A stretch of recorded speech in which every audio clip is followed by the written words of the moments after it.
A mitad de 2021, la prensa reveló que su madre, Annie Pardo Semo, había aparecido en la lista de los Panama Papers, la famosa filtración de 2016 sobre ricos con cuentas offshore, y tras 5 años ya no servían los esfuerzos para mantener el dato en las sombras. Junto a ella aparecían tías y primos de la jefa de gobierno. Naturalmente, comunistas millonarios, capítulo 37.000. En este canal no estamos en contra de ninguna manera de evadir impuestos confiscatorios y disponer libremente de la propiedad privada, pero sí, claro, de la cruenta hipocresía de quienes atentan contra la propiedad y exigen a otros que paguen impuestos, pero no lo hacen ellos mismos. Pues mientras Sheinbaum resguardaba su fortuna de las garras del Estado, ella misma asfixiaba con los impuestos más altos de la historia a los trabajadores y empresarios capitalinos, usando ese dinero para que, por ejemplo, su hija reciba becas para estudiar. ¿Cómo oyen? El 27 de septiembre de 2021, el tuitero Aleph Bio reveló que Mariana Imma Sheinbaum obtuvo más de 1 millón de pesos en becas del CONACYT entre 2019 y 2020. Es decir, fueron entregadas durante el gobierno de AMLO. Obtener estas subvenciones en México no es tan sencillo como en otros países, aun cuando se cuente con los méritos académicos necesarios. Pero para Mariana, hija de la alcaldesa del DF, fue pan comido. A partir de este dato, Infobae profundizó exhaustivamente y encontró que estos aportes también se remontaban al sexenio de Enrique Peña Nieto y que la cifra era mayor al doble de lo que se pensaba, o sea, más de 2,5 millones de pesos. Claudia Sheinbaum estaba furiosa. La escena recuerda vagamente a Cristina Fernández de Kirchner, que perdía los estribos cada vez que la justicia acosaba a su hija Florencia, quien al fin y al cabo fue metida por sus padres en el enredo de la corruptela familiar. Llorando de impotencia, la mexicana incurrió en el antiguo hábito de golpear las mesas y gritarle a los empleados. Esa semana, su oficina había contratado una nueva secretaria de nombre Esther. La pobre cometió el error de prepararle el café con leche fría y Sheinbaum estalló, tirando el escritorio encima al suelo. ¿Es esto un palacio o es un psiquiátrico?, gritó. La pobre Esther salió corriendo y nunca más regresó. López Obrador estaba igual de molesto con la prensa y eligió un chivo expiatorio para desquitarse: Ricardo Salinas Pliego, gran magnate de los medios y presidente de la TV Azteca. El excéntrico Salinas Pliego había sido uno de los principales apoyos entre el empresariado nacional en los primeros años de su sexenio, un hipócrita pseudoliberal que hace poco estuvo cantándole loas a Milei luego de cantárselas a AMLO. Pero hace rato que se había tornado ambivalente. Al aire, sus noticieros sacaban a relucir todas las sombras de Claudia Sheinbaum en aquel año fatídico, y de un día para el otro, AMLO excluyó al empresario de sus reuniones cotidianas. Muchos veían detrás de ese desaire la figura de Carlos Slim, que desde la FAIR de la línea 12 estaba más comprometido que nunca con la 4T. Sea como fuere, el broncón con Salinas Pliego tenía algo de fundamento, pues tanto Sheinbaum como López Obrador le dieron ingentes cantidades de publicidad oficial y lo hicieron ganar billones en los primeros 3 años de gobierno. Según la revista Forbes, el magnate fue uno de los mexicanos que más aumentó su fortuna durante la sopa china, beneficiándose por supuesto del aumento dramático del consumo de su contenido por el encierro en distritos como el DF. Su patrimonio pasó de $7,000 millones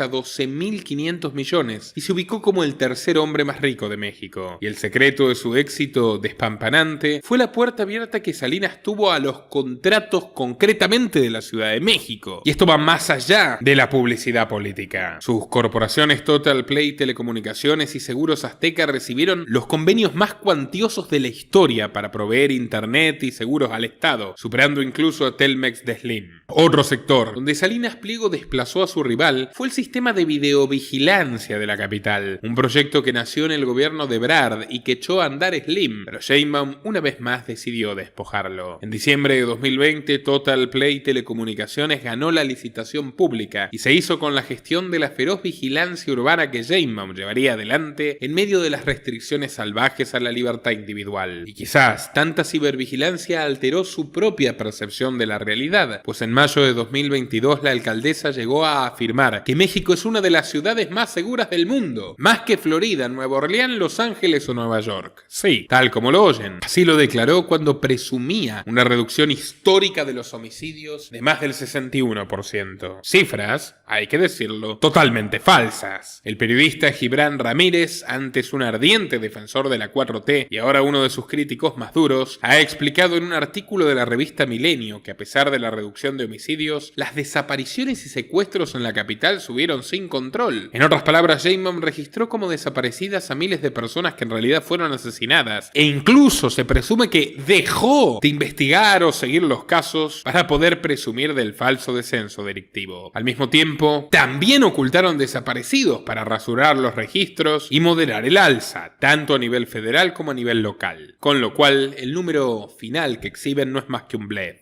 Pero como dice el dicho, miente, miente que algo quedará. El propio foro de Davos elogió la gestión de Sheinbaum, publicando un artículo panfletario que cifraba en el 53% la reducción de delitos graves, además de afirmar que el 43% de los habitantes del DF consideran que la ciudad es ahora un lugar seguro. Los familiares de desaparecidos no están nada de acuerdo con eso, pero a Sheinbaum nada le importa. Con su frío corazón de témpano de siempre, los ninguneó y humilló, una vez y otra vez y otra vez. Cada vez hicieron públicas sus desgarradoras historias. El caso más emblemático fue el de la Palma de la Reforma, un histórico árbol de la ciudad que en abril de 2022, por ser ya demasiado viejo, Sheinbaum despidió con música, bailes, discursos y fuegos artificiales. Unos días atrás, familiares de desaparecidos habían propuesto a Claudia que el espacio sea dedicado a la memoria de los desaparecidos, pero sin siquiera recibirlos ella se negó. Dijo que el lugar sería utilizado para poner una glorieta y un ahuehuete. Los familiares, en un noble acto de rebeldía,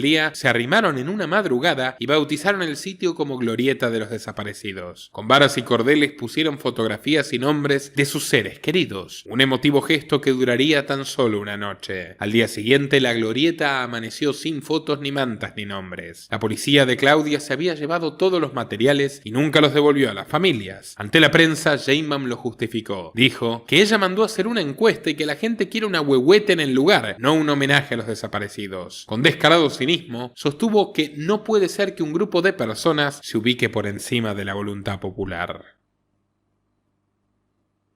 Los familiares regresaron al día siguiente para conmemorar el Día de la Madre en ausencia de sus hijos. Colocaron las fotos de nuevo, los nombres de nuevo y exigieron una disculpa que Sheinbaum jamás ofreció. Para acabar con esto de una vez por todas, la jefa del gobierno mandó a colocar vallas alrededor de la glorieta, vacía e inútil. Y el juego se trasladó ahora a estas vallas con la misma historia de siempre. Las familias montan su homenaje, la policía lo barre. Como vemos, ya no se trata de que Sheinbaum sea una cínica sin escrúpulos. Es además una fresita caprichosa, cuyo capricho es más importante e imperativo que el dolor de la gente. Tampoco haría nada serio para contener a los grupos criminales responsables de las desapariciones. Por el contrario, los atrajo más y más a la capital, con el polémico sheriff Harfuch a la cabeza. Y escuchen esto porque es insólito. En agosto de 2023, el portal de noticias Latinus reveló que entre 2021 y 2022, la gestión de Sheinbaum otorgó contratos por hasta 165 millones de pesos a la empresa del farmacéutico Carlos Lomelí para adquirir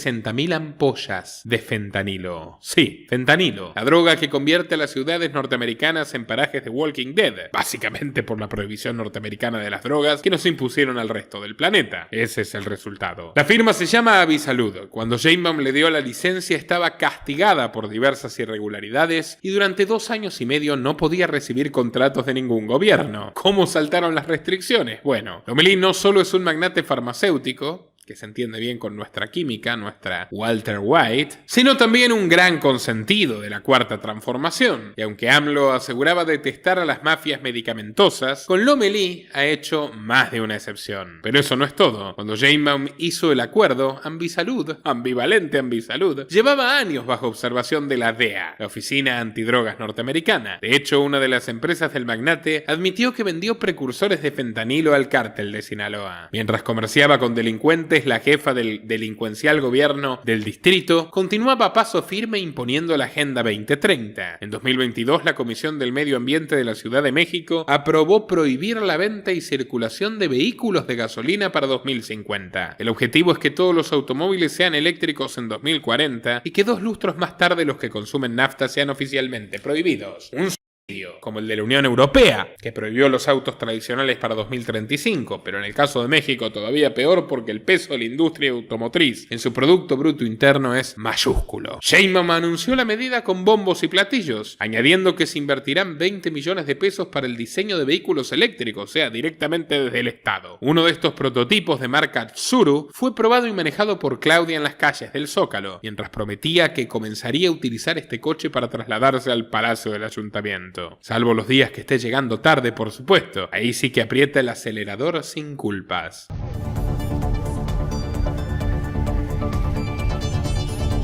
El pasado jueves, la jefa de gobierno Claudia Sheinbaum presentó el primer vehículo eléctrico reconvertido por la Secretaría de Educación, Ciencia y Tecnología, la UNAM y la empresa mexicana Potencia Industrial, líder en desarrollo de motores.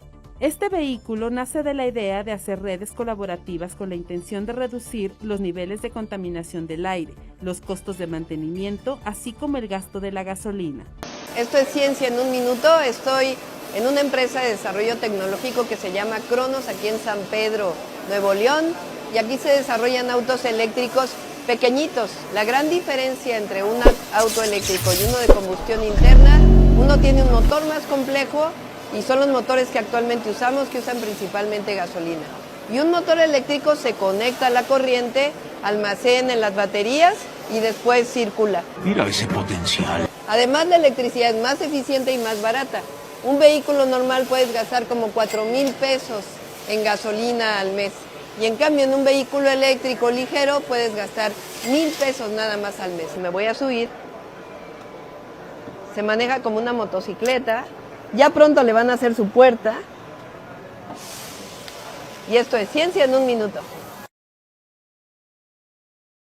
Si hay alguien que puede estar conforme con la nueva presidenta de México es Elon Musk, quien ya montó su primera fábrica Starlink en suelo azteca y mira con codicia las reservas de litio del norte de Sonora para sus beneméritos Tesla, los autos más catastróficos del mundo. Se arrojan por acantilados, con los dueños dentro, los encierran y ponen la calefacción a 40 grados, a ver si se derriten, y otras fallitas técnicas por el estilo.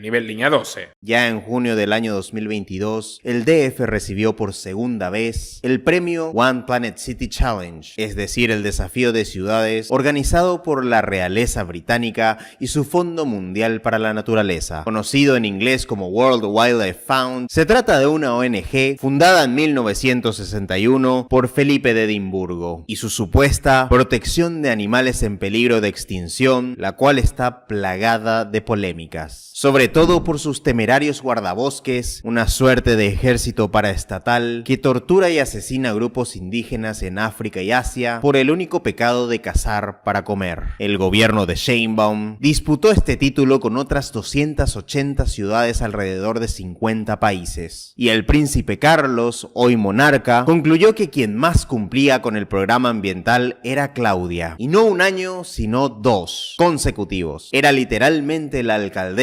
más celebrada por el globalismo mundial. Una pena que su militancia ambiental no la haya acercado al hospital de Benito Juárez, donde decenas de ciudadanos estaban internados por beber agua envenenada. Su rival en las elecciones, Xóchitl Gálvez, aseguró en el debate presidencial que no se trataba solo del Benito Juárez. Toda el agua de la capital contenía residuos químicos causantes de cáncer, heces fecales y orina. Pero más allá del oportunismo de Xóchitl, los casos de intoxicación no dejaron de crecer en todo el sexenio. Alcaldías como Iztapalapa, Xochimilco y hasta Chalco, en el Estado de México, reportaron problemas para poder obtener agua del grifo. Y si el líquido vital llega, lo hace absolutamente sucio.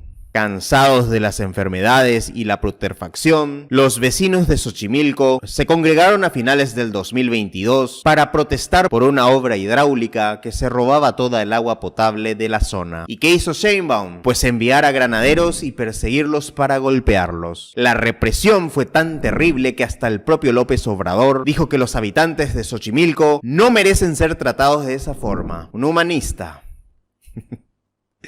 Sin embargo, AMLO exculpó a Claudia de lo ocurrido y a su vez utilizó de chivo expiatorio a 2 funcionarios menores como responsables de la violencia. Uno de ellos era Emigdio Tonatiuh Ávila Obispo, quien hoy es consejero de distrito de Morena y en su foto de perfil de Facebook aparece con Claudia Sheinbaum. En otras palabras, su despido habría sido exclusivo para las cámaras. Y porque reprimir no es algo que a la líder progresista le repugne, o avergüence, sino al contrario, lo hace recurrentemente desde la marcha feminista del año 2020 y cada vez con métodos más sofisticados, pues los gases lacrimógenos suelen ser acompañados del bloqueo de las señales de telefonía móvil e internet cortesía de Slim y Salinas Pliego. El Día de la Virgen del año 2021, 350 policías con cascos y escudos bloquearon el paso de una caravana migrante que se dirigía a la Basílica de Guadalupe por la carretera México-Puebla. Los fieles reaccionaron a la defensiva, dejando un saldo de 17 heridos. Ya en marzo del año 2022, la policía de Claudia decomisó la mercancía de un grupo de artesanas triquis que vendían sus productos en el Zócalo. Mientras los oficiales cargaban las canastas de las mujeres, estas, desesperadas, intentaron subirse a una camioneta para rescatar sus mercancías. Una de ellas se acercó lo suficiente como para casi lograrlo, pero perdió pie y cayó de bruces en el suelo. Como podemos observar, hay cartón lleno. Feministas, católicos, migrantes, indígenas, todas las minorías de la agenda progre han probado los golpes y los gases lacrimógenos de Claudia. Ninguno de estos episodios impidió a Claudia Sheinbaum vestir una polémica falda de la Virgen de Guadalupe o andar por ahí disfrazada de indígena, sobre todo luego de que Xóchitl Gálvez, quien sí tiene padres indígenas, surgiera como una opción de candidata para la oposición. Mientras sus fuerzas de seguridad herían a los vecinos de Xochimilco, Claudia intercambiaba besos y abrazos con la española Yolanda Díaz. Recordemos que Podemos es uno de los grandes patrones de Morena y financió millonariamente la Cuarta Transformación. Yolanda elogió las acciones de la Corte Progresista de la capital y las comparó con las de su propio gobierno. Eso sí, guardó un llamativo silencio sobre la cacería policial que casi pudo observar con sus propios ojos. El 2023 empezó trágico, porque si el gobierno de Claudia Sheinbaum había sido una pesadilla interminable, la mañana del 7 de enero se registró un choque en los trenes de la línea 3 del metro, llevándose la vida de Yaretsi Hernández, una estudiante de 28 años. Otras 4 personas quedarían prensadas en la formación y fueron rescatadas tiempo después en un estado grave. Vengo de estar con los padres y se les está dando todo el apoyo necesario, dijo cínicamente Sheinbaum a primera hora del día. Sin perder un solo segundo, la oposición capitalina del PAN la denunció por homicidio culposo, a lo cual Sheinbaum contestó que hacían politiquería barata. Es una total falta de escrúpulos politizar una situación como esta. A los panistas no le importa la gente, respondió Sheinbaum. Ese mismo lunes, AMLO los llamó buitres por traficar con el dolor humano. Pero su victimización no se quedó allí. Y escuchen esto porque es absolutamente insólito. Sheinbaum aseguró que el choque de trenes fue un sabotaje contra su gobierno y señaló como culpable a una pasajera de 41 años de nombre Viviana Salgado, solo porque en un descuido común, un error humano, dejó caer a las vías del tren una pieza de lavadora, unas aspas que acababa de comprar acompañada de su hijo, para la reparación de dicha lavadora. El 12 de enero, 5 días después del accidente, Salgado fue rodeada por elementos de la Guardia Nacional y encerrada en la cárcel. Todo esto era grotesco, realmente grotesco. Todos los días caen a las vías decenas de objetos, latas, basuras, zapatos, hasta celulares, y nunca pasa absolutamente nada. Pero Viviana se había convertido en la gran terrorista. Las redes sociales de inmediato vieron el absurdo y el hashtag La Señora de las Aspas se volvió una tendencia. Pasó 2 días detenida en el penal femenil de Santa Marta, Acatitla, y finalmente el secretario de gobierno, Martí Batres, informó la exoneración de Viviana por falta de pruebas. Pero Sheinbaum nunca se disculpó. Y para el leviatán estatal, no hay tragedia que con fines totalitarios no venga. Luego del accidente, y con el visto bueno de López Obrador, Claudia militarizó todas las instalaciones del metro con 6.500 soldados de la Guardia Nacional. Exactamente.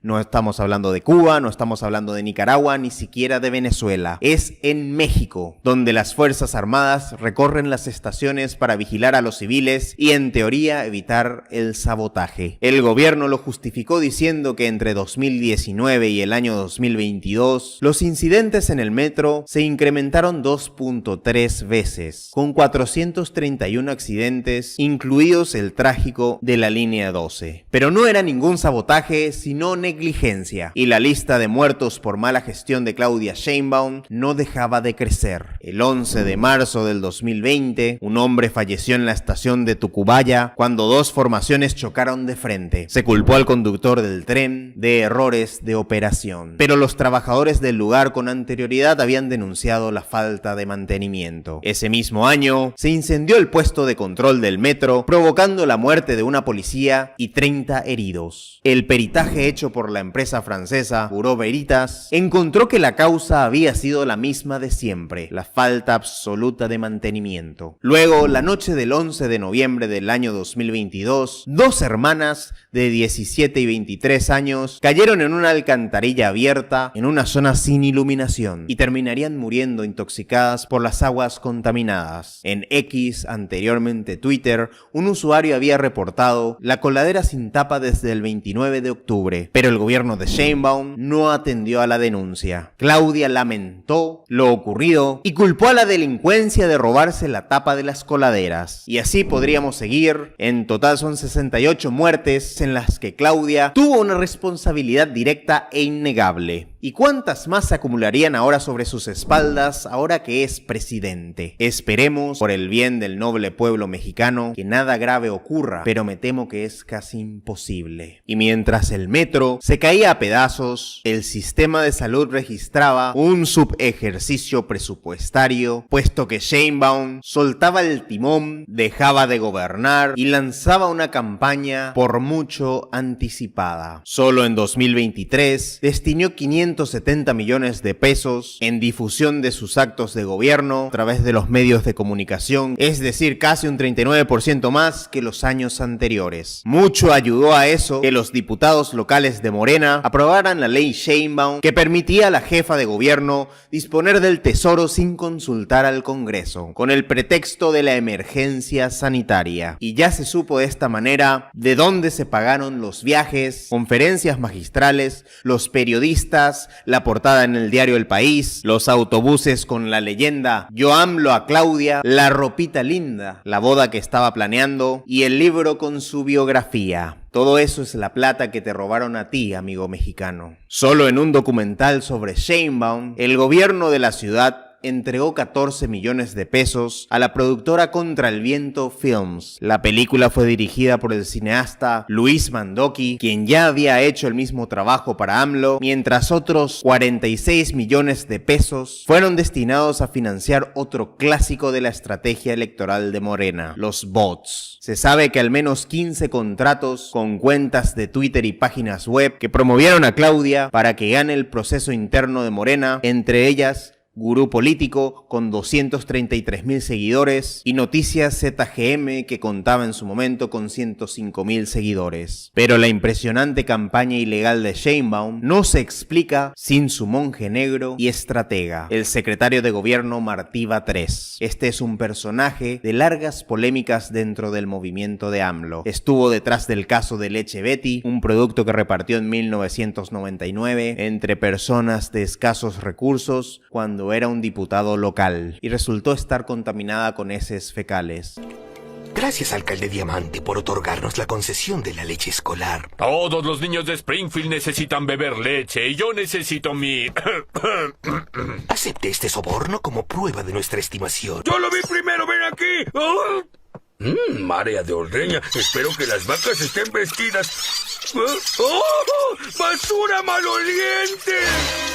Batres se haría conocido por su capacidad de conformar clientelas electorales y movilizar a grupos sociales, es decir, acarrear gente. Por órdenes de AMLO, en el año 2021, se integró al gobierno de Sheinbaum con dos objetivos: apoyarla a llegar a la presidencia y conservar para Morena la capital y todas las alcaldías. De esta manera, Batres se hizo con el cargo del gobierno cada vez que Sheinbaum abandonaba su puesto para ir a encabezar mítines políticos disfrazados de conferencias. En muchos de los abusos cometidos por Sheinbaum durante su gestión, Batres tuvo un papel central. Él fue el que salió a justificar la artera detención de Viviana Salgado. ¿Se acuerdan? la señora de las aspas. Fue el mismo Batres a quien Claudia quería enviar a pedir disculpas por el terrible derrumbe del colegio Repsamen, cuando era jefa delegacional. Y fue también el mismo el operador directo de las acciones represivas contra las feministas. Batres también se encargaría de recaudar el dinero ilegal para la campaña del año 2024. ¿Cómo? Pues de un modo deleznable, quedándose con víveres que fueron juntados para donar a los damnificados del terremoto de Turquía. En total, el gobierno del DF juntó 30 toneladas de donativos, pero Batres solo envió 20. Las restantes 10 toneladas terminaron en manos desconocidas. Muy probablemente se entregaron a esos caudillos de dudosa procedencia que ayudaron a Morena a llenar los mítines. La estructura para que Sheinbaum sea la presidenta estaba dada. Solo quedaba un paso muy difícil, que era templar a su espantoso carácter. Pues había quedado más que claro que las entrevistas no eran lo suyo, dado que no dejaba de mostrar un hastío e intolerancia a cualquier pregunta en la prensa que no estuviera pautada de antemano.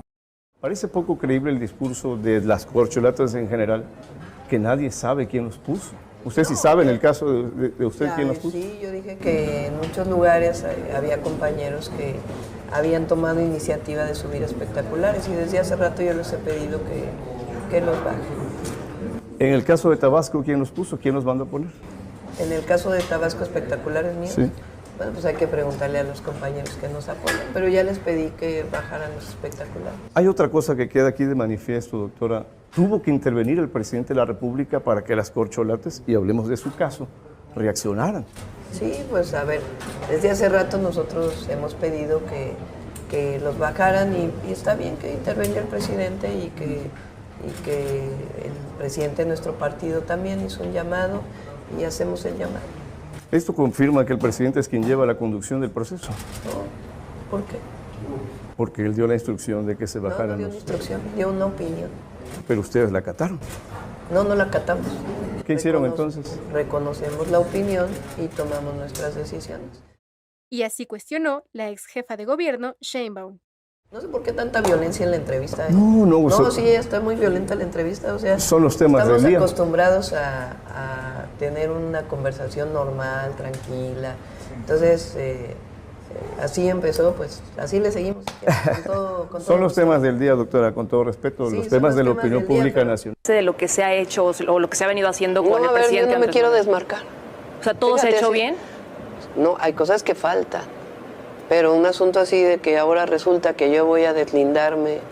A ver, critican mucho al presidente por el sistema de salud, pero nadie dice que en 2 años y medio de pandemia nadie se quedó sin una cama de hospital. Nadie dice del bloque conservador que todos los mexicanos fuimos gratuitamente de una manera excelente. Nadie dice del bloque conservador que teníamos un sistema de salud ya muy deteriorado y que después de 2 años y medio de pandemia, pues es muy difícil levantar un sistema de salud. Entonces, ¿qué es lo que yo digo? Pues tenemos que fortalecer el sistema de salud. ¿Qué voy a hacer? Pues fortalecer el IMSS Bienestar, que es el sistema de salud que se está creando ahorita para garantizar la salud de las mexicanas y mexicanos. Si tú me preguntas, ¿estás de acuerdo en que haya una planta solar en Puerto Peñasco, la más grande de América Latina? Yo te diría, estoy feliz de que eso ocurra. Es más, yo quiero que haya otras 5 más en nuestro país, porque nadie habla de Puerto Peñasco y de que es de las 6 plantas más grandes solares de todo el mundo y que se está caminando hacia la transición energética. Si tú me preguntas, ¿estás de acuerdo que se haya nacionalizado el litio? Te digo sí, porque yo no quiero que el litio, que es uno de los minerales estratégicos del futuro, vengan empresas extranjeras a extraerlo y a llevárselo fuera de México. Yo quiero que ese litio se quede aquí para el desarrollo nacional. El equipo de campaña llegó al punto en que todas las entrevistas tenían que pactarse a través de la Oficina de Comunicación Social del gobierno capitalino. Pero Claudia no pegaba una. En un intento por darse un autobombo, compartió un artículo de Los Angeles Times, el cual la presentaba como la supuesta presidenta de México. Lo que nunca se detuvo a observar es que, lejos de elogiar su trayectoria, el texto la tachaba de distante y arrogante, además de poco carismática. También aseguró que su victoria sería la victoria del feminismo, y así buscaba desprestigiar a su rival en la carrera de Morena. Me refiero a Marcelo Ebrard. El México con M de machismo se está quedando atrás. Y hoy es tiempo de las mujeres. Pero la respuesta de Ebrard no se haría esperar. No votes en función del género. Es tiempo de hombres, mujeres y de quienes tienen otras preferencias, afirmó sagazmente. La división de Morena comenzó a cristalizarse y los políticos tomaron partidos. Ese fue el caso de Olga Sánchez Cordero, presidenta de la Cámara de Senadoras, quien aseguró que si pudiera ver a una mujer presidenta en México, podría morir tranquila. Y no es para menos. Sánchez Cordero lleva más de 60 años de militancia izquierdista. Es considerada por la revista Forbes la mujer más poderosa de México, aliada clave de la Open Society, de George Soros, y ha participado en varias ocasiones de los distintos foros del filántropo húngaro. Y sin ir más lejos, ella y el gobernador de Sonora, Alfonso Durazo, afirmaron que se considerará la opinión de la Open Society y la Human Rights Watch en los temas relacionados con la seguridad del país. Incluso usó una manera exacta de una frase muy conocida del magnate: la guerra mundial contra las drogas ha fracasado. Y aunque el contenido de la frase es correcto, no lo es en el sentido que ellos pretenden brindarle, refiriendo a la estatización absoluta del consumo de sustancias. El proceso interno de Morena se inició el 12 de junio del año 2023 y, cansado de que se le acuse de ser un tirano y un dictador, AMLO ordenó que la elección de su candidato tuviera la apariencia de un proceso de elección democrática. Los candidatos inscriptos fueron Sheinbaum, Ebrard, Ricardo Monreal, Adán Augusto López, Gerardo Fernández Noroña y Manuel Velasco. Sin embargo, desde el inicio fue obvio que el dedo divino apuntaba hacia Claudia, quien no tuvo recato alguno en ocultarlo y exhibió el poder de los miles de millones robados a la capital. No hubo ningún rincón del país sin bardas pintadas, carteles pegados en los postes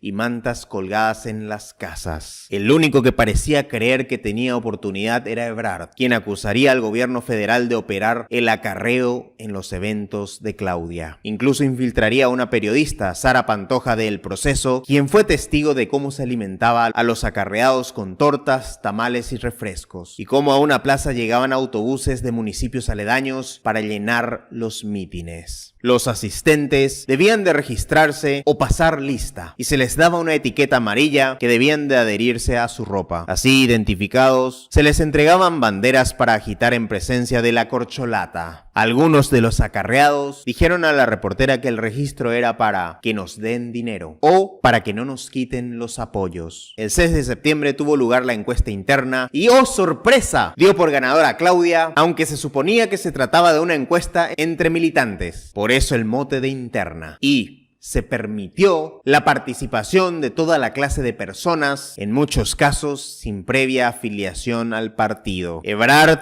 no aceptó el resultado y al día siguiente dio a conocer un conjunto de pruebas contra Claudia y, sin embargo, la cúpula partidista ya estaba comprada. Y luego de un tira y afloje de varias semanas, finalmente concluirían que sus pruebas eran insuficientes. Marcelo Ebrard amenazó con que se iría del partido, pero nunca se fue. Y las aguas finalmente se calmaron. Sheinbaum celebró a lo grande el 17 de noviembre, publicando temprano una foto de una sortija en las redes sociales. Y horas más tarde anunció que se había casado en una ceremonia íntima y familiar. El tórtolo era un antiguo novio de sus años universitarios. Me refiero a Jesús María Tarriba. Graduado como físico de la UNAM en el año 1988, Tarriba se había marchado a España por casi 2 décadas, donde fue analista del Banco Santander, una de las propiedades del poderoso clan de los Botín. Todavía no había cortado los vínculos laborales con su jefa, Ana María Botín, cuando en el año 2016 se reencontró con Sheinbaum y decidieron darle otra oportunidad a la relación. Naturalmente, su boda no fue más que una oportuna maniobra electoral para lo que estaba a punto de venir. Sin tiempo para lunas de miel, el 21 de enero del año 2024, Claudia Sheinbaum fue nombrada oficialmente la candidata de Morena. La carrera por el Palacio Nacional estaba en marcha. Es la hora de construir el segundo piso. Así definió la segunda etapa de la transformación obradorista de su programa, el cual no es más que una culminación del proyecto de refundar estructuralmente el país, con cambios extremadamente drásticos de naturaleza socialista. No en vano, el primero en celebrar su designación fue John John Ackerman, quien ya la había apoyado cuando Ebrard buscó promulgar los dudosos resultados de las encuestas. Como un cuervo merodeando la carroña, Ackerman se acercó a la ungida por López Obrador, a pesar de que hacía tiempo estaban muy distanciados. John sabía que Claudia no lo podría rechazar. Después de todo, no tenía un equipo de gobierno, no tenía gente leal, no tenía absolutamente nada. Solo el dedazo de su jefe. Al mismo tiempo, el jefe estaba lleno de buitres que esperaban su partida, para que una vez él no esté, el lobo devorase al cordero. Tenemos un mensaje para nuestra estimadísima Claudia Sheinbaum.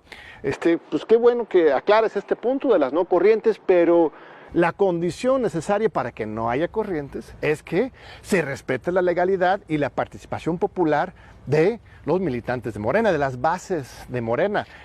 Ojo, esas convocatorias al Congreso de la Unión, a las presidencias municipales, a todos los cargos, los 20,000 cargos que van a estar en juego el próximo año, eliminan el artículo 44 del Estatuto de Morena. ¿Y qué significa esto? Que estas candidaturas, esas 20,000 candidaturas, se van a repartir discrecionalmente por órdenes y decisiones de 5 personas, en lugar de respetar justamente este artículo 44, que implica que tenemos que celebrar asambleas participativas de las bases para decidir quiénes van a las encuestas y quiénes van a entrar en estas tómbolas para las candidaturas plurinominales.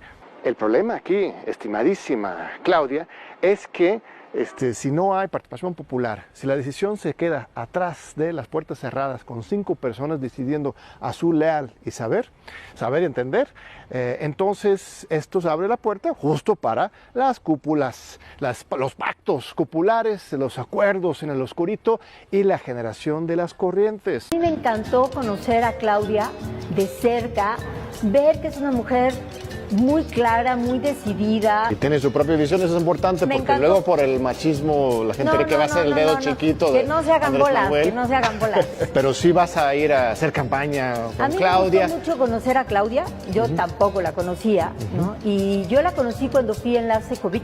Y era muy chistoso porque normalmente solamente hablábamos 3 mujeres. Ajá. Claudia, estaba Tatiana Cloutier, que ella era enlace con Nuevo León, y su servidora. Y de verdad no, te lo juro que lo que voy a decir es verdad. Normalmente todo el resto de los hombres, y no voy a decir quién estaban, hacían nada más así. Aquella debilidad no tardaría en presentarse. El primer revés de Sheinbaum lo sufriría en su propio bastión. Hablamos de la Ciudad de México, donde su candidato Osmar García Harfuch, también conocido como el Batman, fue desplazado por el partido para dar posición a Clara Brugada usando el criterio de paridad de género. Claudia, al rescate de su superhéroe, afirmó que lo incluiría en su futuro gobierno e incluso lo invitó a un evento de la Open Society sobre migración y seguridad. Pero tampoco López Obrador pudo imponer a su candidato capitalino, el doctor López-Gatell, quien quedó en tercer lugar y cómodo. Pero ¿quién es esta mujer? ¿Quién logró doblegar el dedazo del peje tabasqueño y quedarse con el palacio del ayuntamiento? Ante todo, Clara Brugada se presenta como una fan de la Agenda 2030 y ha sido alcaldesa de Iztapalapa en 3 periodos. Y se hizo famosa por su proyecto de utopías, que hoy es la punta de lanza del experimento de las ciudades de 15 minutos en el DF. Es decir, pertenece al ala más radicalmente progre y alineada con la ONU de todo Morena. Durante su campaña, prometió que convertiría a México en una ciudad de 15 minutos, planteando 300 kilómetros de ciclovías y ecobicicletas en cada alcaldía de la ciudad. Tomas ecobici solo en las alcaldías fresas. Súbete, vamos a un tour por la Ciudad de México del futuro. Bueno, si nos cumplen todas las promesas de campaña. La jefa de gobierno electa, Clara Brugada, incluyó en su proyecto para el 2024-2030 una cobertura de ecobici en todas las demarcaciones. Sí, aquí también, y aquí, y aquí. Sus virtudes tecnócratas son tan eficientes que en septiembre del año 2023 viajó a Nueva York invitada por la ONU para hablar sobre sus maravillosas utopías, y a los burócratas del gobierno mundial se les hizo agua a la boca, observando con qué pasión sus proyectos se hacían realidad. También fue galardonada con el Premio Global de Shanghái para el Desarrollo Sostenible en las Ciudades. Semejante bendición de la élite, competirle a Clara Brugada, se hizo imposible hasta para el propio López Obrador. Y aunque el perfil de Sheinbaum no dista mucho del de Clara, los celos, el resentimiento y la mezquinidad le pueden. Durante toda la campaña, Claudia se cansó de hablar de las 3 mujeres. Somos 3 mujeres y un camino, decía emotivamente en su performance feminista, refiriéndose a Delfina Gómez, quien gobierna el Estado de México, y a la propia Brugada. Pero en esta casa sabemos de buena fuente que se detestan mutuamente y que de vez en cuando se les escapa un chispazo, como aquella ocasión durante un acto público en la que Sheinbaum tuvo un extraño contacto físico con Brugada, donde incluso parece que la jalonea. En el arranque de campaña de Claudia Sheinbaum, este viernes 1 de marzo en el Zócalo de la Ciudad de México, también estuvo presente Clara Brugada, candidata de Morena a la jefatura de gobierno. Las dos protagonizaron un momento que ha causado revuelo. Según se ve en algunos videos que circularon en redes sociales, un forcejeo entre ambas candidatas, lo que causó que varios usuarios comenzaran a especular un supuesto altercado entre la candidata a la presidencia y la aspirante a la jefatura de la Ciudad de México. Sin embargo, el periodista Epigmenio Ibarra, quien estaba en primera fila, dio su versión de los hechos. Dijo que no hubo tal altercado y como muestra, compartió un video desde su perspectiva con el saludo de ambas candidatas. Yo estuve ahí muy cerca de Claudia Sheinbaum y Clara Brugada. Las vi abrazarse y así abrazadas voltear hacia los fotógrafos para tener al fondo la plaza, levantar las manos entrelazadas y separarse con una sonrisa. Hoy la derecha terminó de hundirse. Se generarían tantos rumores y versiones que incluso se juntaron para filmar un TikTok que lo desmintiera. Ahí estábamos en el Zócalo, que muy bien. A ver, volvamos a recrear lo que pasó. Exacto. Ella llegó, nos abrazamos, nos saludamos, nos besamos. Pero después las dos pensamos, seguramente al mismo tiempo, pero sin verbalizarlo, que nos teníamos que tomar una foto. Entonces yo la quería abrazar, era mejor que me agarrara de la mano. O sea, ella quería que es el símbolo de su campaña. Y abrazarla. Yo quería, exacto. Y yo quería así. Entonces ahí estábamos bailando en eso, y entonces todo el mundo... Ya ve que la oposición no es... Busca cualquier cosita. Si le hubieran dado seguimiento, hubieran visto que exacto, nos hicimos levantamos así, la mano como ahorita.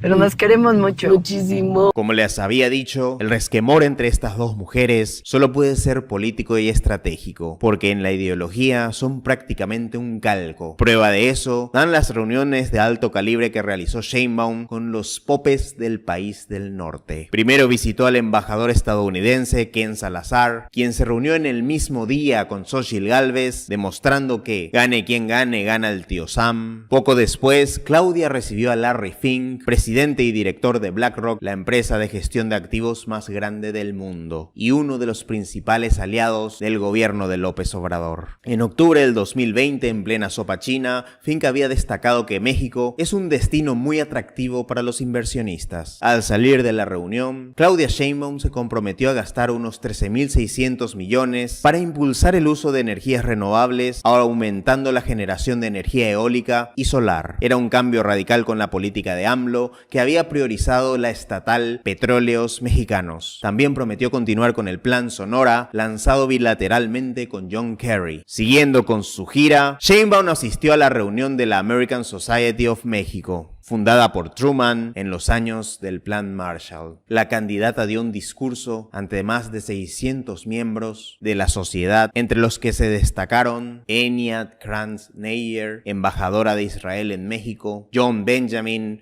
embajador de Reino Unido, y representantes de BlackRock, General Motors, PepsiCo, American Express, Western Union, Baxter, Marriott, Pfizer, Manpower, Cargill, UPS, Oracle, McDonald's, American Airlines, FedEx y Meta, anteriormente Facebook, entre muchas otras empresas y bancos, entre los que también podríamos nombrar a Bank of America, Netflix, IBM y Disney. También acudieron ONGs como Women Economic Forum, Global Summit of Women, la Cámara de Comercio de Israel y presidentes de empresas como British Petroleum y el HSBC. En suma, todos los emisarios del imperio reunidos ante la futura presidente de México, para el solo hecho de marcarle la la cancha. Ante tan eminente audiencia, Sheinbaum anunció que no le interesaría a su gobierno el crecimiento del PIB, sino, cita literal, que se traduzca en desarrollo de bajo impacto ambiental, sustentable y con bienestar. Que me entusiasman del próximo sexenio,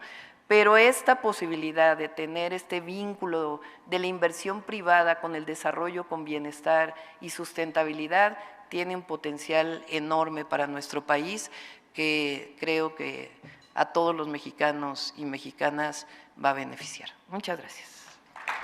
Todos quedaron conformes y aplaudieron hasta cascarse las manos. No por nada corría el rumor de que en el Foro Económico de Davos ya se daba por hecho que Sheinbaum sería la próxima presidenta de México. La mexicana fue invitada al Council of Americas de los Rockefeller, donde su presidenta Susan Siegel se deshizo en elogios luego de escuchar su proyecto de nación. Y cito a continuación: ¡qué plan espectacular! Ni mi país, que está en periodo de elección, tiene un plan tan extensivo y para un desarrollo tan fuerte. Yo creo que es un plan espectacular y lo que me impresiona mucho es que es para todo México. ¿Qué plan?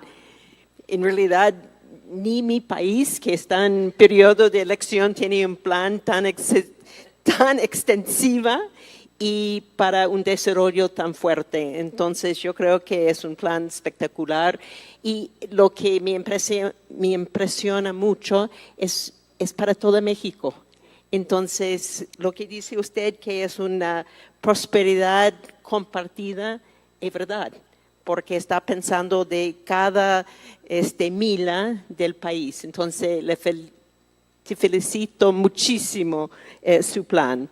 Esa misma semana volvió a reunirse con Yolanda Díaz, con quien al parecer ya eran amiguis, y tuvieron una conversación totalmente privada, en la cual se abordó el deshielo de la candidata morenista planificada respecto a España en el caso de que ganara las elecciones. Sería el fin de la denominada pausa decretada por López Obrador luego de que la monarquía ibérica rechazara pedir disculpas por los abusos de la conquista. Pero además de esos avatares políticos y simbólicos, se habló de economía y concretamente de regulaciones, los temas que más apasionan a Yolanda.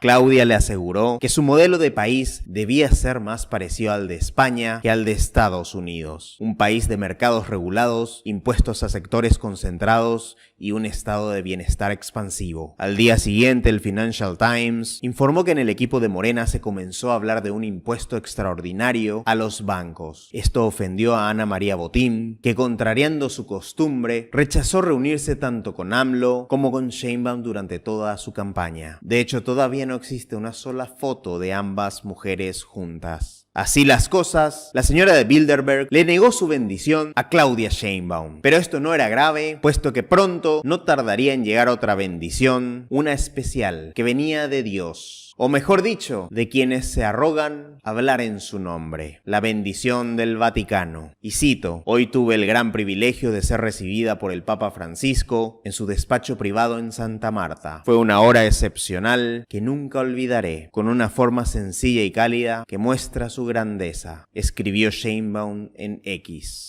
Ella le obsequió al pontífice objetos del pueblo nativo Wixárika y lo definió como uno de los líderes y pensadores globales más grandes de los últimos tiempos. Un llamativo cambio de paradigma para una mujer que cuando se desempeñó como jefa en la delegación de Tlalpan, destrozó una humilde iglesia de pobres, ladrillo por ladrillo, y les dijo que si querían reconstruir la capilla, debían pagarla ellos mismos. La misma mujer que se definía como no religiosa, debido a su carrera en la ciencia y en la física, al tiempo que usaba una polémica falda con la imagen de la Virgen de Guadalupe. ¿Católica? No, no soy católica, no soy religiosa. Sin embargo, tenía algo muy en común con Francisco, además del cuento neopagano de la Pachamama, el intercambio de flores con la China comunista. Al respecto, siempre me gusta recomendar mi documental sobre la horripilante complicidad de Francisco con el martirio de los católicos chinos, algunos de los cuales jóvenes adolescentes son internados en campos de reclusos y sus órganos mientras todavía viven, para ingresarlos al circuito de tráfico a gran escala de la dictadura roja, blanqueado por el Vaticano, que se ha llevado allí al viceministro de Salud Wen Jiefú, que es un carnicero con orden de captura internacional, pero que fue sin ningún problema a disertar en la Santa Sede. Video muy recomendado para quien no lo haya visto todavía. La asesora de Claudia en Asuntos Exteriores, Diana Alarcón, aseguró que México debía inspirarse en el exitoso modelo del crédito social chino y aplicarlo de cara a la relocalización de empresas o nearshoring. Al otro lado del Pacífico, muchos empresarios del gran dragón asiático aseguraron que querían a Sheinbaum como presidenta para aumentar sus inversiones. Y esta preferencia no salió de un repollo. Durante su administración del DF, corporaciones chinas como Yutong Bus obtuvieron importantes contratos para renovar el sistema de transporte público, incluyendo los autobuses RTP. Quienes también celebraron su candidatura fueron los Rothschild, cuando su revista The Economist incluyó la silueta de Sheinbaum en la portada de The World Ahead, una edición especial que analiza las predicciones geopolíticas para el 2024. Su perfil aparecía en la parte superior izquierda de la portada, junto y sobre al presidente de Ucrania Volodymyr Zelensky y cerca de un par de misiles, todo un símbolo. Con aquella señal los Rothschild daban por hecho la victoria femenina de su delfín. Y ya en un plano más local, Sheinbaum participó del 9º encuentro del Grupo de Puebla, donde se encontró con el canciller de la dictadura cubana Bruno Rodríguez y la vicepresidenta de la dictadura venezolana Delcy Rodríguez. Los Rodríguez, pero no los buenos, que cantaban con Calamaro. Como no podía ser de otro modo, el tema de la convocatoria era la crisis climática y la transición ecológica, al tiempo que las feministas de la ciudad de Puebla esperaban en las calles para hacer lobby por el aborto. La agrupación de feministas Estamos Juntas en Puebla se sumó a la campaña de la candidata de Morena a la presidencia de la República, Claudia Sheinbaum Pardo. De acuerdo con la coordinadora estatal del movimiento, la candidata defiende los derechos sexuales y reproductivos de las mujeres como política integral. Las feministas de Puebla dijeron que esta está dentro de los 100 puntos del proyecto del país que encabeza Claudia Sheinbaum. Entre uno de los puntos que exigirán a los candidatos, incluyendo a la oposición, la consideración a las mujeres, ya que no deben ser condenadas por interrumpir su embarazo. El debate presidencial se aproximaba y en el grupo Carso de Carlos Slim comenzaron a tomar precauciones. Les preocupaba que la tragedia de la línea 12 sea un tema central, dejando mal parado al magnate. Slim abrió el paraguas antes de que lloviese y por primera vez en años declaró que el siniestro fue por falta de mantenimiento, apuntando a la corrupta y deficiente gestión de Sheinbaum. Claudia hizo oídos sordos y en su lugar se dedicó a grabar TikToks para la gente joven, ya sea exhibiendo sus tatuajes y sus significados, abogando por la vida sana o riéndose de que nadie sepa pronunciar su nombre. Ping Pong con Claudia Sheinbaum. ¿Cuántos años tiene? 60. ¿Cuál es su canción favorita? Gracias a la vida. ¿Y su color favorito? Guinda. ¿Cuál es su gusto culposo? Helado de chocolate. ¿Quién es la persona que más admira? Nelson Mandela. ¿Artista favorito? Pedro Infante. ¿Perros o gatos? Perros. ¿Kenia Oz o Kimberly Loaiza? ¿Quién? ¿Cuál es su red favorita? TikTok, para estar en contacto con los jóvenes. Y por último, ¿qué le preguntaría a sus seguidores de TikTok? ¿Quién es Kenny y Kimberly? Ping Pon. Estamos con el gobernador de Michoacán, Alfredo. Mario Delgado, presidente de Morena. Y estamos aquí fortaleciendo los comités de defensa de la transformación y haciendo un llamado a todos los mexicanos y mexicanas que quieren estar con nosotros para lo que viene el próximo año.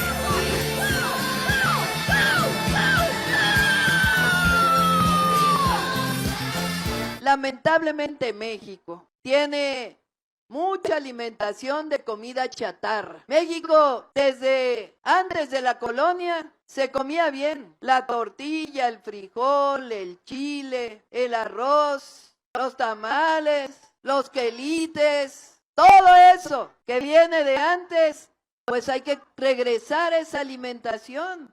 Nada de que las papitas fritas y los refrescos, todo eso hace mucho daño. Ahora vamos a ser promotores de la salud y vamos a llevar la salud casa por casa, la prevención de la salud casa por casa, para poder tener un México sano, una república sana. Me llamo Claudia Sheinbaum, pero me dicen... Claudia Sheinbaum. Claudia Sheinbaum. Claudia Sheinbaum. Claudia Sheinbaum. Claudia Sheinbaum. Claudia Sherman. Claudia Sheinbaum. Claudia Sheinbaum. O algo así. Claudia Sheinbaum. Claudia Sheinbaum. No lo sé. Tú dime. Sheinbaum. Claudia Sheinbaum. Claudia Sheinbaum. Claudia Sheinbaum. Más que atraer jóvenes, lo que hacía era humillarse. Escenario de la chaviza con Claudia Sheinbaum. Ok, Doc, son 5 palabras en 1 minuto y vamos a ver si se la sabe. ¿Eres GPI? Gracias por invitarme. Va, número 2. Ay, me ataqué. Oh, bueno, pero no te ataques. Es como decíamos antes, bájale 2 rayitas. Eso, Doc. Y la que se ataque. Número 3, cuando te dicen en una plática, sí, por 2. Está bien, que te gustó, ¿no? ¿O no? No, córtale. ¿Y eso qué es? Explica en becario. Por 2, por 3, por 4. Exactamente. Bueno, pues está bien también, ¿no? Sí. Número 4, Doc, y esta ya es más antigua. ¿Qué entiende cuando le dicen F sota o F? F, pues que está mal, algo así, ¿no? Supongo. Tampoco tardaron en llegar las burlas sobre cómo, totalmente coacheada, imitaba una y otra vez a López Obrador, tanto en su acento lento, pausado y campesino, como en sus arengas populistas, tan destempladas y tan artificiosas en la fresita del DF. Mentir, no robar, no traicionar al pueblo. No mentir, no robar y nunca traicionar al pueblo de México. Que por el bien de todos, primero los pobres. Por el bien de todos, primero los pobres. Va a ser gobierno del pueblo, para el pueblo y con el pueblo. Somos pueblo, con el pueblo y por el pueblo. Cumpliré el compromiso de someterme a la revocación del mandato. Voy a someterme a la revocación de mandato, como dice la Constitución. De que la educación no es un privilegio, es un derecho del pueblo. La educación es un derecho, no es un privilegio. Se va el avión presidencial. No regresarán los lujos ni privilegios. No habrá avión presidencial. Va a haber austeridad republicana. No van a haber lujos en el gobierno. Vamos a mantener la austeridad republicana. Andrés Manuel López Obrador le decimos, vamos a cuidar su legado. Del otro lado, porque hay un bloque opositor, hay un bloque conservador. Ellos hace unos días dijeron que también ya van a decidir cómo van a venir los procesos. Bueno, ya se les hizo tan complicado que ya les renunciaron los que iban a decidir cómo iba a ser el proceso. Porque allá sí hay dedazo.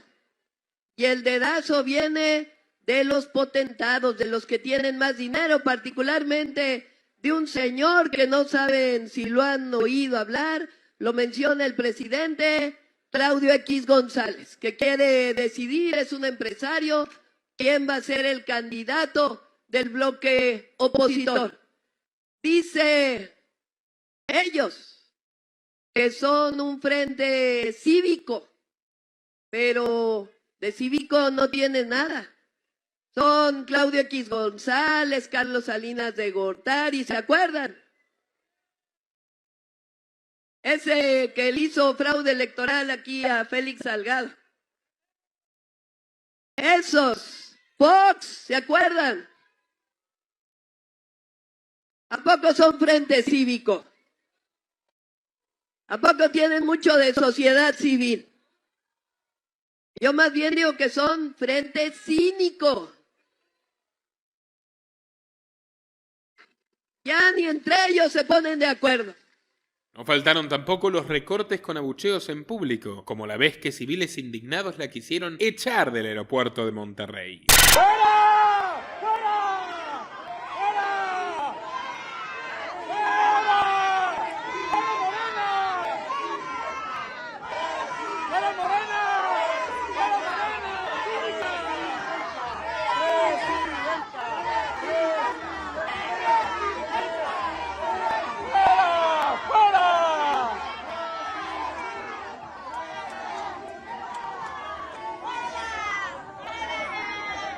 y otras veces era Claudia quien sentía rechazo por su propia gente, por los pobres, por los nadies, como ella les dice, exigiéndole a una mujer que le quitase la mano de encima. Ya, ciérrele. Pero sin duda los mejores TikToks que recibimos son los que produjo un arrebato de sinceridad, como cuando pidió que en su gobierno siga la corrupción. Dos caminos a tomar este 2 de junio. Uno, que siga la corrupción, que siga la transformación. O cuando dijo que López Obrador llegó al poder por ambición personal. Nuestra lucha, porque venimos luchando de hace años. Nosotros no vamos a llegar a la presidencia como lo hizo el presidente Andrés Manuel por una ambición personal. Nosotros llegamos a hacer justicia. Nosotros llegamos a que haya bienestar para el pueblo de México. Y por eso vamos a apoyar a Baja California Sur.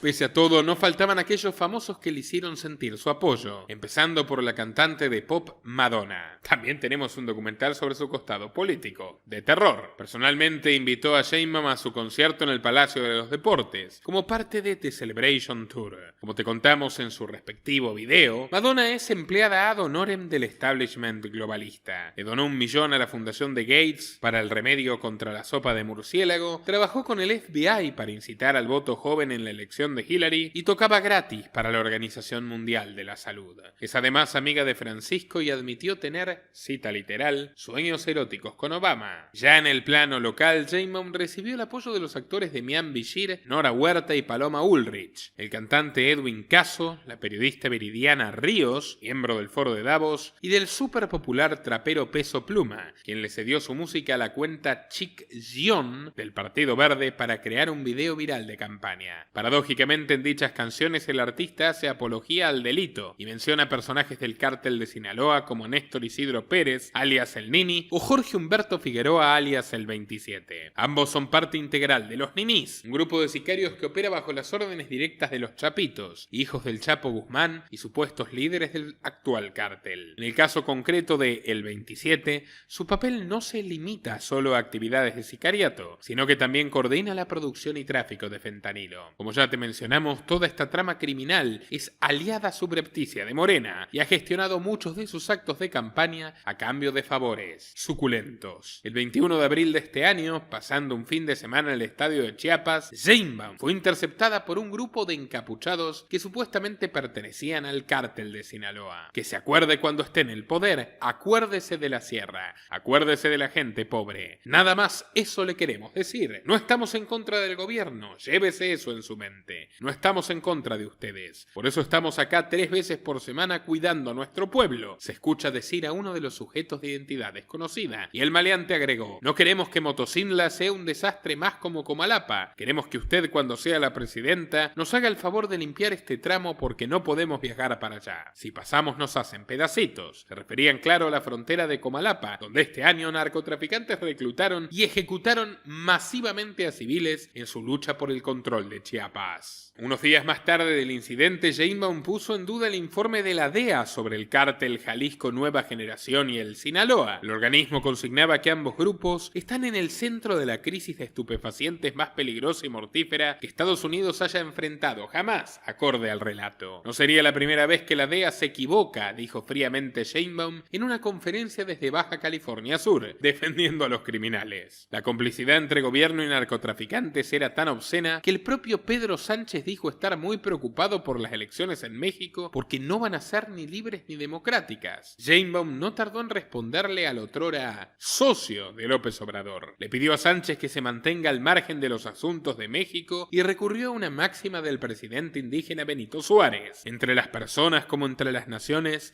el respeto al derecho ajeno es la paz. Lo cierto es que el pronunciamiento de Sánchez fue aprobado por el Congreso de la Internacional Socialista, celebrado en Madrid, donde asistió asistió Alejandro Alito Moreno, un camaleónico dirigente del Partido Revolucionario Institucional. Alito Moreno formaba parte de la dirigencia de la coalición opositora abanderada por la extrotskista Xóchitl Gálvez, íntima amiga de Sheinbaum, que fue candidata presidencial. Xóchitl también tuvo su documental en esta casa.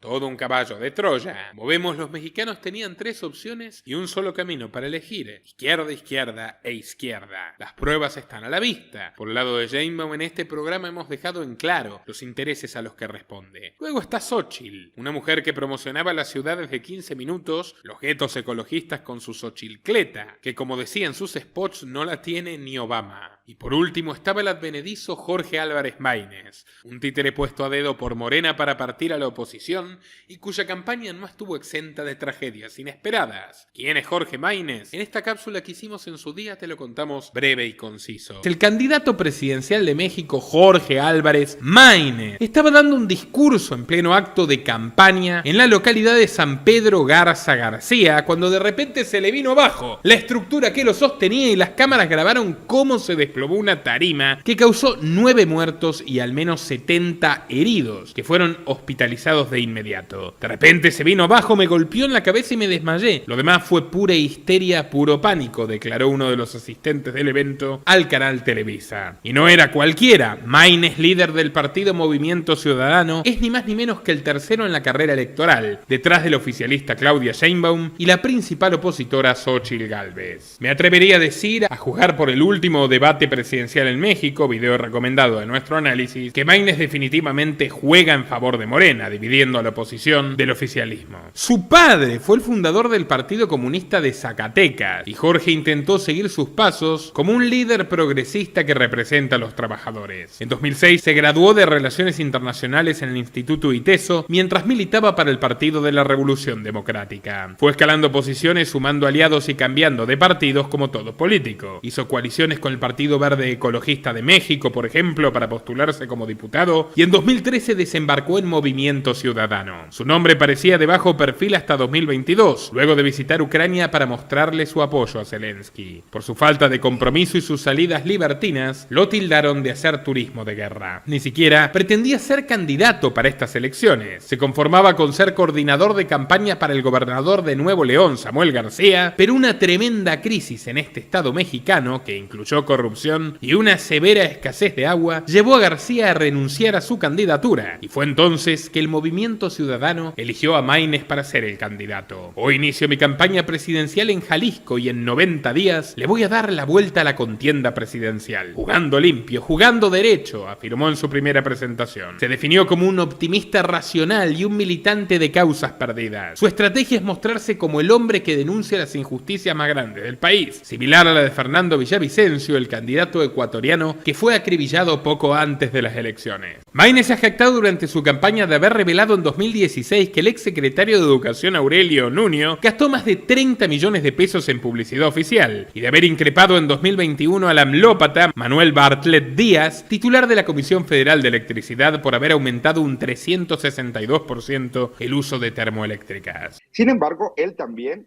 creo que se descaró.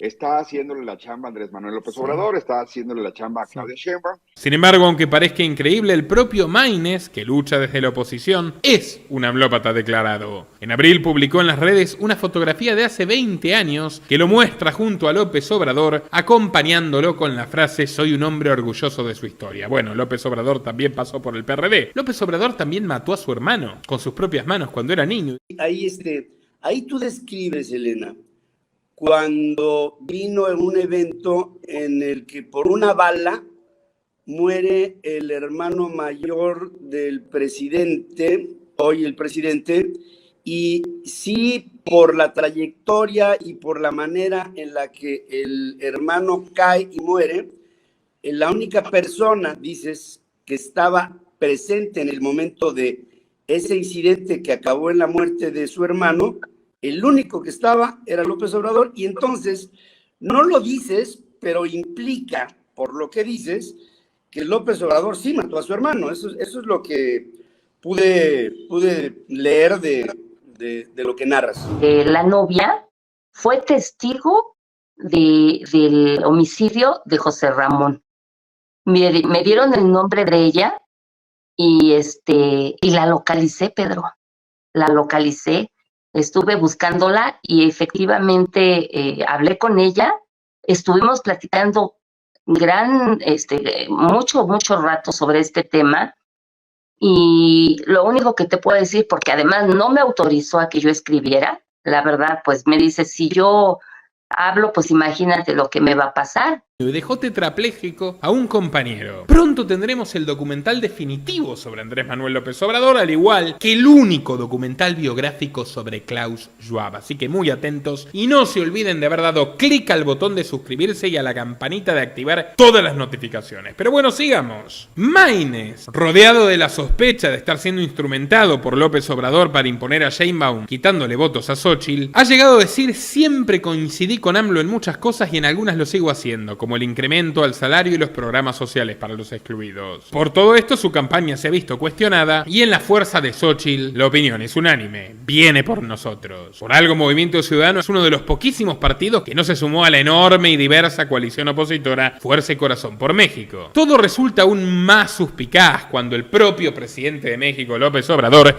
dijo que el partido de Maynes no tenía la culpa por la tragedia de ayer, a pesar de haber organizado un evento con una tempestad feroz de lluvias, tormentas eléctricas y ráfagas, y de no haber corroborado mínimamente que la estructura del escenario fuese segura. Su fan le devolvió el gesto respondiendo que le dio gusto ver a un presidente sensible, atento y que puso por encima la integridad de las personas. Estos dos están ya para darse besitos en la boca. Pero eso no es todo, porque aunque Xóchitl y otros opositores también mostraron su solidaridad ante la tragedia, el líder de Movimiento Ciudadano solo se reunió con Sheinbaum apenas unas horas después. Golpes bajos, ataques personales y pocas propuestas. Así fue el debate presidencial entre Sheinbaum, Xóchitl y Maynes, al cual el dueño de Azteca TV, Ricardo Salinas Pliego, los describió con el sarcástico comentario: de ahora en adelante estos serán los candidatos. Gálvez comenzó yendo a la carga con la tragedia de la línea 12 del metro, el colapso del colegio Enrique Rebsamen, la gestión de la pandemia y los señalamientos de corrupción a los hijos del presidente. Claudia, no eres López Obrador, ni tienes su carisma,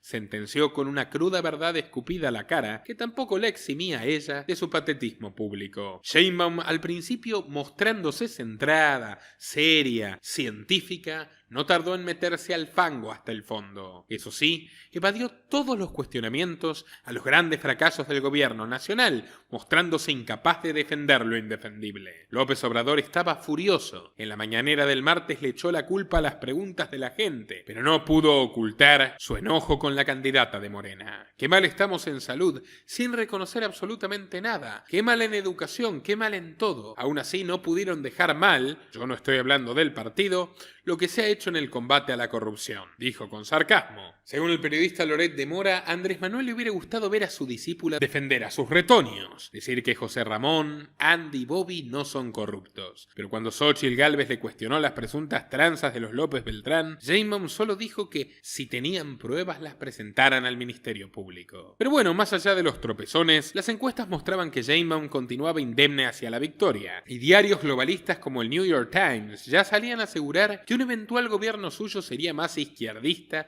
de lo que López Obrador fue. La columna destacaba que, a diferencia de AMLO, que construyó su poderoso movimiento en torno a sí mismo y a su nostalgia por el petróleo, los ferrocarriles y los programas de subsidios gestionados por el Estado, Sheinbaum era especialista en ingeniería ambiental, a quien le gustaría ver mucho más energía renovable. Su programa incluye la renta básica universal que tanto promueven las élites globales para esclavizarnos a todos, y ensalzaron que se rodeó de un cúmulo de jóvenes egresados de las mejores universidades de México, todos cercanos al wokismo, la ideología de género y el llamado marxismo cultural. Según el New York Times, estos no son únicamente hardliners ni radicales, son también tecnócratas y ayudarían a Sheinbaum a sofisticar el aparato clientelar y la institucionalización de la progresía. No en vano, Claudia afirmó que ella siempre ha sido feminista y que su primera medida de gobierno también lo sería. Decir a los grupos feministas que protestan porque indican no hay un gobierno con perspectiva de género, o que están diciendo sí, qué bueno que llegue una mujer, pero que sea una mujer que tenga esta conciencia de género que pueda apoyar. Sí, a ver, yo en el noviembre del 2019, yo toda mi vida he sido feminista, y yo hablo de un feminismo social. ¿En qué sentido? Es cierto que son los derechos de las mujeres, pero hay mujeres que viven en condiciones mucho más difíciles que otras y que a veces no tienen voz y que a veces no tienen espacio para poder decir vivo en violencia o vivo con violencia o pues tengo condiciones en donde ni siquiera puedo salir de mi hogar porque estoy todo el día cuidando a los hijos, trayendo el agua, trayendo la leña.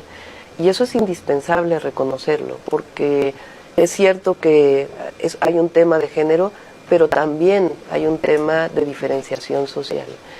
Yo en noviembre del 19 decidí decretar la alerta por violencia contra las mujeres.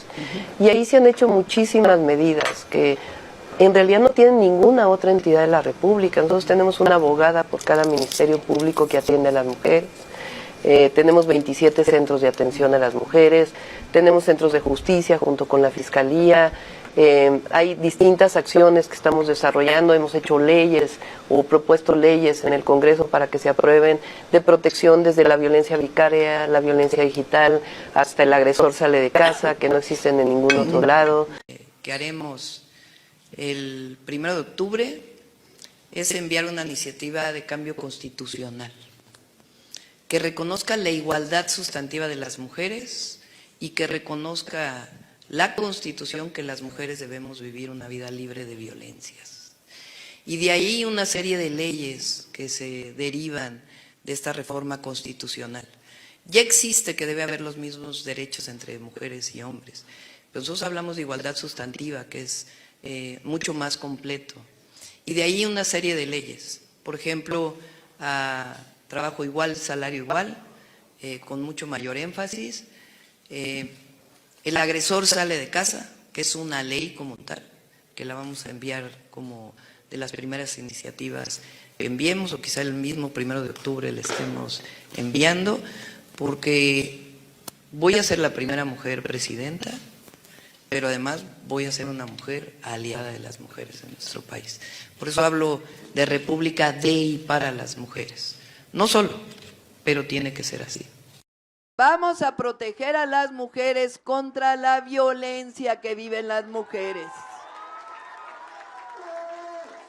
Son varias acciones. Asterisco 765, iluminación en calles, leyes que las protejan, todo un sistema para que nunca más haya un feminicidio en nuestro país, que nunca más haya una muerte violenta por el solo hecho de ser mujeres. Eso sí, cuando AMLO anunció la construcción del Tren Maya y comenzó una infame devastación de la selva que agredió dramáticamente a indígenas pacíficos, Claudia no se manifestó en contra. Ni ella ni el presidente pudieron desmentir una sola vez la tala de millones de árboles y quisieron convencer a la ciudadanía de que fueron trasplantados a una zona que nunca se dio a conocer. Los pobres árboles se fumaron igual que su patrimonio. Según la Organización de Mexicanos contra la Corrupción y la Impunidad, la candidata morenista eliminó 4 propiedades de su declaración patrimonial desde que fue jefa de gobierno de la Ciudad de México. El suculento patrimonio de Claudia Sheinbaum se esfumó. Ahora afirma no tener nada, ser pobre de solemnidad. Incluso en el primer debate presidencial dijo que vive en una casa rentada. Pero lo más engorroso del caso es que una de esas propiedades ubicada en Tlalpan no fue comprada sino arrebatada a sus propietarios originales mediante un juicio de apropiación del cual nunca fueron notificados. Esa vivienda ahora está escriturada a nombre de Mariana Imaz, hija de Claudia. El gran día estaba cerca y el Instituto Nacional Electoral anunció unos curiosos invitados que harían de veedores internacionales en los comicios, la Internacional Progresista. Y digo que es curioso porque esta organización, que tiene como referentes al chavista Noam Chomsky y a Bernie Sanders, nada tenía de neutral en el proceso electoral. De hecho, partidarios de Bernie Sanders habían saboteado una reunión de Xóchitl Gálvez con estudiantes migrantes en Nueva York, obligándola a salir por la puerta trasera del edificio.